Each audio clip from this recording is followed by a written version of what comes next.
இந்த ஒரு சீக்ரெட் தெரிஞ்சால் போதுங்க. காலிஃப்ளவர் பக்கோடா பார்த்திங்கன்னா எவ்வளோ நேரம் ஆனாலும் நல்லா மொறு மொறு நல்லா கிறிஸ்பியாக இருக்குங்க. நல்லா மொறு மொறுன்னு கிறிஸ்பியாக இருக்கிறதுக்கு கடையில் பார்த்திங்கன்னா இந்த ஒரு பொருள் மட்டும் சேர்த்துக்குவாங்க. அது என்னன்னு சொல்லிட்டு பார்த்துடலாங்க. இப்போ வாங்க காலிஃப்ளவர் பக்கோடா எப்படி செய்கிறதுன்னு பார்க்கலாம். இது செய்கிறதுக்கு பார்த்திங்கன்னா காலிஃப்ளவர் பார்த்திங்கன்னா சுடு தண்ணியில் போட்டு எடுத்துருக்காங்க. சுடு தண்ணியில் மஞ்சள் பொடி கொஞ்சம் உப்பு சேர்த்து நல்லா சூடானவொடனே இந்த காலிஃப்ளவர் போட்டவுடனே எடுத்துருங்க. மெயினாக பார்த்திங்கன்னா காலிஃப்ளவர் அதிலே போட்டு வேக வைக்காதீங்க. அப்போ தான் நல்லா பார்த்திங்கன்னா இந்த அளவுக்கு வரும். இல்லைன்னா பூவெல்லாம் பார்த்திங்கன்னா நல்லா வெந்துடும், குழ குழன்னு ஆயிரும், முழுசாக உங்களுக்கு கிடைக்காது. சுடு தண்ணியில் போட்ட காலிஃப்ளவரில் பார்த்திங்கன்னா இப்போ மசாலா பொருள்லாம் சேர்த்துடலாம். இதில் பார்த்திங்கன்னா 1 டேபிள் ஸ்பூன் அளவுக்கு மிளகாய் பொடி உங்களுக்கு எந்த அளவுக்கு காரம் தேவையோ அந்த அளவுக்கு வந்து சேர்த்துக்குங்க. நான் இன்றைக்கி 1 டேபிள் ஸ்பூனில் பார்த்திங்கன்னா மிளகாய் பொடி வந்து சேர்த்துருக்கேன். அதன் பிறகு பார்த்திங்கன்னா இதில் கரம் மசாலா, ஜீரக பொடி ரெண்டும் பார்த்திங்கன்னா 1/2 ஸ்பூன் அளவுக்கு சேர்த்துருக்கேன்.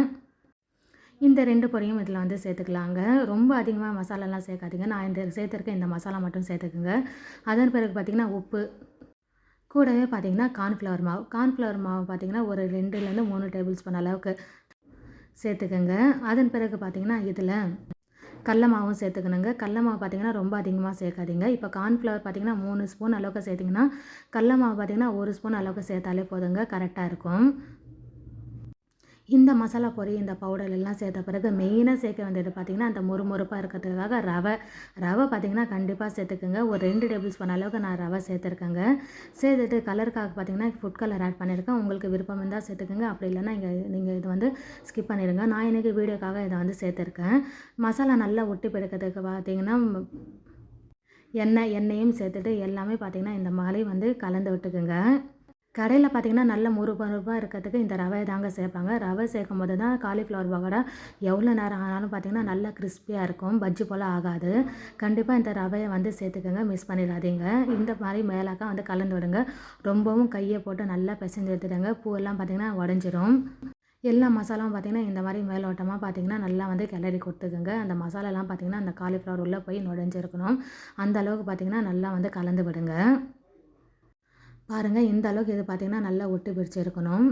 மசாலா பார்த்திங்கன்னா இதில் இருக்கிற மாதிரி இருக்குது, இல்லாத மாதிரியும் இருக்குது பாருங்கள். அதன் பிறகு இதில் சேர்க்க வேண்டியது பார்த்திங்கன்னா அரிசி மாவு பார்த்திங்கன்னா ஒரு 2 டேபிள் ஸ்பூன் அளவுக்கு சேர்த்துக்கோங்க. ரொம்ப அதிகமாக தேவையில்லை, ஏன்னா நம்ம இதில் ரவை சேர்த்துருக்கோம். அதனால் பார்த்திங்கன்னா 2 டேபிள் ஸ்பூன் அளவுக்கு அரிசி மாவு வந்து சேர்த்தாலே போதுமானது. அரிசி மாவு சேர்த்துட்டு மறுபடியும் ஒரு கிளறி கொடுத்துக்கோங்க. நல்லா இந்த அளவுக்கு கலந்து விட்ட பிறகு எண்ணெய் வச்சுட்டு நம்ம காலிஃப்ளவர் பக்கோடா போட்டு பொரிச்சு எடுக்க வேண்டியது தான். மசாலா பார்த்திங்கன்னா அதிக நேரம்லாம் ஊற வேண்டிய அவசியமே இல்லை. போட்டோடனே பார்த்திங்கன்னா காலிஃப்ளவர் பக்கோடா வந்து போட்டு எடுத்துடலாங்க. இப்போ மசாலாலாம் போட்டு நல்லா வந்து கிளறியாச்சுங்க. இப்போ எண்ணெய் பார்த்திங்கன்னா சூடு பண்ண வச்சிடலாம். காலிஃப்ளவர் பக்கோடா எந்த அளவுக்கு பொரிக்கிறதுக்கு தேவையான அளவு வந்து எண்ணெய் வந்து சேர்த்துக்குங்க. சேர்த்துட்டு இதில் இன்னொரு முக்கியமான விஷயம் பார்த்திங்கன்னா காலிஃப்ளவர் பக்கோடா பொரிக்கும் போது எண்ணெய் பார்த்திங்கன்னா நல்லா சூடாக இருக்கணும். ரொம்ப ஹை ஹீட்டில் வச்சுக்கோங்க.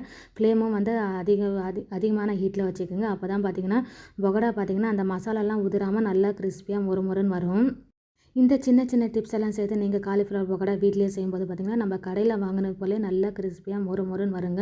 கண்டிப்பாக இந்த சின்ன டிப்ஸ் எல்லாம் ஃபாலோ பண்ணிக்கோங்க. வீட்டிலேயே பார்த்திங்கன்னா சுலபமாக காலிஃப்ளவர் பக்கோடா குழந்தைகளுக்கு டக்குன்னு ஒரு 5 நிமிஷம் கூட ஆகாதுங்க. இது செய்கிறதுக்கு டக்குன்னு வந்து போட்டு கொடுத்துடலாம். பூவும் பார்த்திங்கன்னா போடும்போது ஒன்று ஒன்றா போடுங்க. நீங்கள் பிகினர்ஸாக இருந்தீங்கன்னா இது மாதிரி ஒன்று ஒன்றா வந்து போட்டு எடுத்துக்கோங்க. அப்போ தான் உங்களுக்கு தனித்தனியாக வந்து கிடைக்கும்.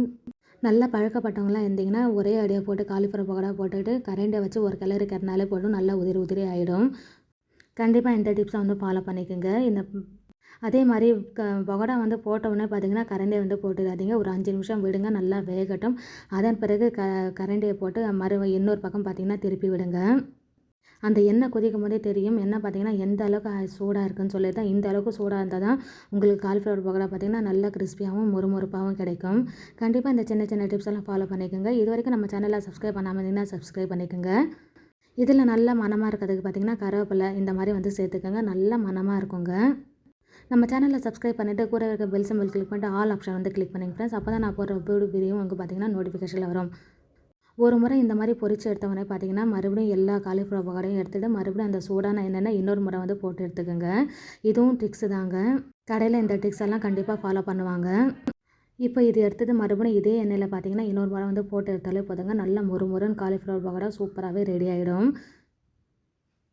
கண்டிப்பாக நீங்களும் உங்கள் வீட்டில் இதே மாதிரி வந்து செஞ்சு பார்த்துட்டு இதே உங்களுக்கு எப்படி வந்திருக்குன்னு சொல்லிட்டு எனக்கு கமெண்ட் செக்ஷனில் பார்த்திங்கன்னா கமெண்ட் பண்ணுங்கள். 100% பார்த்திங்கன்னா ஃபெயிலியர் ஆகாத ரெசிபி கண்டிப்பாக வந்து ட்ரை பண்ணுங்கள். அவ்வளோதாங்க நம்ம காலிஃப்ளவர் பக்கோடாலாம் பார்த்திங்கன்னா சூப்பராக நல்லா மொறுன்னு பார்த்திங்கன்னா ரெடி பண்ணி எடுத்தாச்சு. கண்டிப்பாக இந்த ரெசிபி நீங்களும் வீட்டில் ட்ரை பண்ணுங்க ஃப்ரெண்ட்ஸ். பை ஃப்ரெண்ட்ஸ், மறுபடியும் அடுத்த ஒரு புதிய வீடியோவில் சந்திக்கலாம்.